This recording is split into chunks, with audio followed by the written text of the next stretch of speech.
প্রিয় বন্ধুরা, আপনারা অনেকে আমাকে রিকোয়েস্ট করেছেন জানার জন্য যে হাইওয়ে মাঝে বড় গাড়ির স্পিড কত থাকে, মিডিয়াম গাড়ির স্পিড কত থাকে, এই সম্পর্কে জানতে চেয়েছে।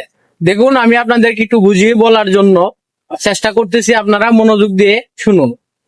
কিছুক্ষণ পর পর এরকম সাইনবোর্ড লেখা থাকে যেখানে তথ্য দেওয়া থাকে যে কত স্পিডে আপনি গাড়ি চালাবেন, সামনে ইউটার্ন অথবা পার্কিং এরিয়া, এই সমস্ত তথ্য থাকে। সেই লেখা দেখে সর্বোচ্চ গতি কত, সর্বনিম্ন গতি কত দেখে আপনাকে গাড়ি চালাইতে হবে। নিজের ইচ্ছায় মন গড়ার মতো চালাতে পারবেন না, তাহলে আপনি ক্যামেরায় ফাইন খাবেন যদি মন গড়ার মতো চালান। সামনে যদি খেয়াল করে দেখেন, এখানে লেখা আছে সর্বোচ্চ গতি 80, সর্বোচ্চ গতি 80 কিলোমিটার ঘন্টায় এখানে লেখা আছে। দেখুন, এই যে এখানে সাইনবোর্ড রয়েছে তথ্যমূলক, এই সাইনবোর্ডে কিন্তু সুন্দর করে লিখে দেওয়া আছে। তো আমরা এটা দেখলাম, এবার আমরা জানবো স্পিড কত থাকে।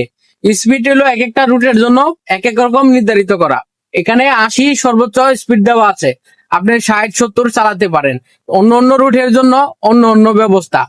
আজ এই পর্যন্তই, অন্য আরেকদিন অন্য বিষয় নিয়ে কথা বলবো।